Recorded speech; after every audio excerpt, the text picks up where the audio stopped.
बिस्मिल्लाहिर्रहमानिर्रहीम। इस वीडियो में हम एच पाइलोरी के बारे में बात करेंगे। एच पाइलोरी बैक्टीरिया जरासीम होते हैं जो कि हमारे मैदा में सरायत कर जाते हैं।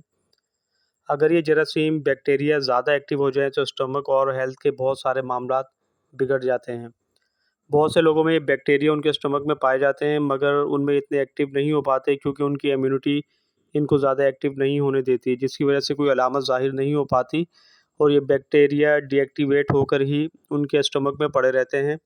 अगर एच पाइलोरी बैक्टीरिया हमारे स्टमक में ज़्यादा एक्टिव हो जाएँ तो मरीज़ में जो अलामात होती है उनमें मतली बहुत ज़्यादा होती है, भूख कम लगती है, पेट में बहुत तेज़ी के साथ दर्द होना शुरू हो जाता है, ब्लोटिंग यानी कि उफारा गैसेज़ वग़ैरह होने लगती है, वज़न तेज़ी से गिरना शुरू हो जाता है। बाद मरीज़ों को पखाना ब्लैक कलर में आता है और ये बात याद रखिएगा, स्टमक या आंतों में कहीं पर भी अगर अल्सर हो तो वहाँ से जो ब्लड निकलता है वो जब स्टूल के साथ मिलता है तो इसके कलर को ब्लैक कर देता है।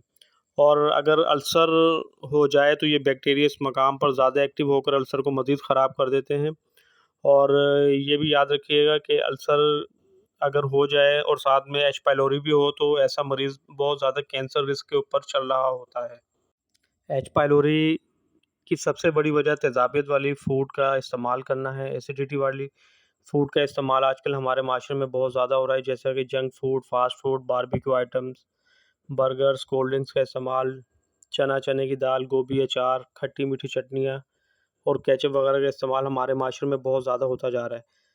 अगर तो एसिडिटी वाला माहौल एच पाइलोरी के बैक्टीरियाज़ को मिलता है तो ये तेज़ी के साथ ग्रोथ करते हैं और एच पाइलोरी के बैक्टीरिया तेज़ी से बढ़ना शुरू हो जाते हैं।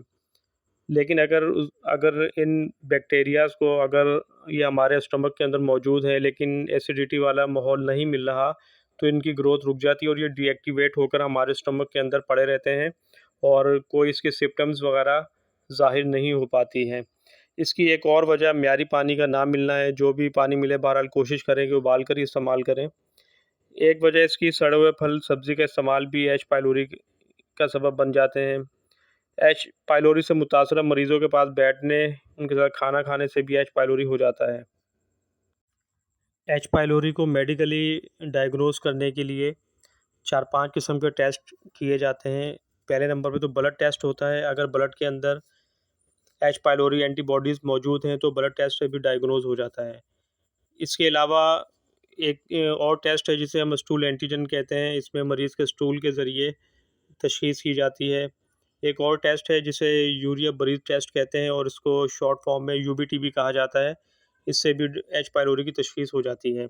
इसके अलावा एंडोस्कोपी और बायोप्सी के ज़रिए भी तशख़ीस हो जाती है, बल्कि ये सबसे मौसर तरीका है। इसके ज़रिए एच पाइलोरी के साथ-साथ अल्सर और खुदा न ख़ास्ता अल्सर बिगड़ कर अगर कैंसर में चेंज हो रहा है, तो वो भी डायग्नोज़ हो जाता है। एक हर्बल फ़िज़िशियन आपकी अलामात सुनकर या फिर आपकी नब्ज़ वग़ैरह चेक करके भी एसिडिटी वाले माहौल को जाँच लेता है और जब वो एसिडिटी का इलाज करते हैं, तो जब एसिडिटी का इलाज वो अल्कलाइन सेक्रीशंस के ज़रिए करते हैं तो जितने भी एच पाइलोरी के जर्म्स होते हैं ये डीएक्टिवेट हो जाते हैं और सिम्पटम्स इनकी ठीक होना शुरू हो जाती है। जब इम्यूनिटी आपकी ठीक हो जाती है और एच पाइलोरी के जरासीम डीएक्टिवेट हो जाते हैं तो फिर ये आहिस्ता-आहिस्ता बॉडी में से एक्सोक्राइन ग्लैंड्स के ज़रिए आहिस्ता-आहिस्ता ख़ारिज होना शुरू हो जाते हैं। क्योंकि एच पाइलोरी बैक्टीरिया की तादाद लाखों में होती है, तो जैसे ही ये डीएक्टिवेट हो जाते हैं तो सिम्पटम्स तो ठीक हो जाते हैं और मरीज़ मुकम्मल सेहतयाब हो जाता है। लेकिन अगर वो सेहतयाब होने के बाद अगर एच पाइलोरी टेस्ट दोबारा करवाए तो वो अक्सर पॉज़िटिव आ रहा होता है, लेकिन मरीज़ तो बिल्कुल ठीक होता है। असल में इस मेन इलाज इसका डीएक्टिव करना ही होता है इन जरासीम को, लेकिन ये ब्लड में से आहिस्ता-आहिस्ता निकलते हैं। सेहतयाब होने के बाद आहिस्ता-आहिस्ता ये जिस्म में से इन एक्सोक्राइन ग्लैंड्स के ज़रिए निकलते रहते हैं और तकरीबन 3-4 महीने के बाद आपके सेहतयाब होने के 3-4 महीने के बाद अगर आप दोबारा टेस्ट करते हैं, तो उसमें फिर ये एच पाइलोरी नेगेटिव आता है। अब अगर इलाज की बात की जाए तो सबसे बेहतर इलाज तो इलाज बिल-ग़िज़ा होता है, क्योंकि आपके खाने-पीने से ये बीमारी शुरू हुई है और आपके खाने-पीने को अगर मॉडरेट कर दिया जाए तो फिर ये बीमारी ख़त्म हो जाती है। कोशिश करें कि तमाम तेज़ाबियत वाली ग़िज़ाओं से मुकम्मल तौर पर परहेज़ करें और ये भी कोशिश करें कि बगैर मिर्चों के टिंडे, शलजम, लौकी, कद्दू, मूंग की दाल, दूध और दूध से बनी हुई अशिया जैसे कि खीर, कस्टर्ड, फिरनी वगैरह इस्तेमाल करें। खीरा, चुकंदर, मूली का सलाद इस्तेमाल करें। जैसे ही अल्कलाइन रतूबात जिस्म में बढ़ना शुरू होंगी तो एच पाइलोरी को मुयस्सर माहौल ख़त्म होना शुरू हो जाएगा। क्योंकि एच पाइलोरी को तेज़ाबियत वाला माहौल चाहिए जो अल्कलाइन रतूबत के ज़रिए ख़त्म हो जाता है, तो एच पाइलोरी के एक्टिव रहने की कोई वजह बाकी नहीं रहती और एच पाइलोरी डीएक्टिव होकर स्टमक में रहता है या छोटी आंतों में रहता है, फिर आहिस्ता आहिस्ता एक्सोक्राइन ग्लैंड्स के ज़रिए निकलता रहता है।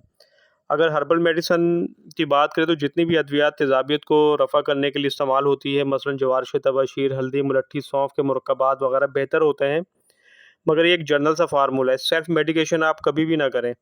एच पाइलोरी के मरीज़ों में बहुत सी अलामात तो एक जैसी होती हैं, लेकिन बहुत सी अलामात मुख्तलिफ भी होती हैं। अब उनकी अलामात को मद्देनज़र रख कर ही हर्बल फार्मूला या हर्बल मेडिसन तजवीज़ की जाती हैं। क्योंकि इलाज में 2 ही तो चीज़ें होती हैं, 70% तशख़ीस और 30% मेडिसन तजवीज़। अगर आपने अलामात के मुताबिक तशख़ीस ठीक कर ली है, तो फिर इलाज भी इंशाअल्लाह बेहतर हो जाता है।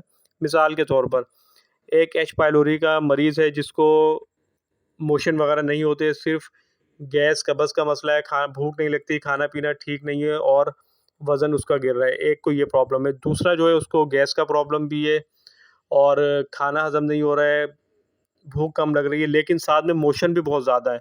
तो अब ऐसी सूरत में एक मेडिसिन दोनों पे काम नहीं करेगी। आप जिस फ़िज़िशियन या तबीब या हकीम से इलाज करवाएँगे तो वो आपकी जो मौजूदा अलामात है उसके मुताबिक ही फ़ार्मूला तजवीज़ कर सकता है। तो बेहतर यही है कि आप किसी काबिल तबीब से इलाज करवाएँ और उन्हीं के बताए हुए इंस्ट्रक्शंस पे आप अमल करें तो इंशाअल्लाह ये बहुत जल्दी ठीक हो जाता है। मुझे इजाज़त दीजिए और अगर ये मेरी वीडियो, मेरी मालूमात आपको अच्छी लगी तो चैनल को लाज़मी सब्सक्राइब करें, कमेंट्स करें और शेयर करें।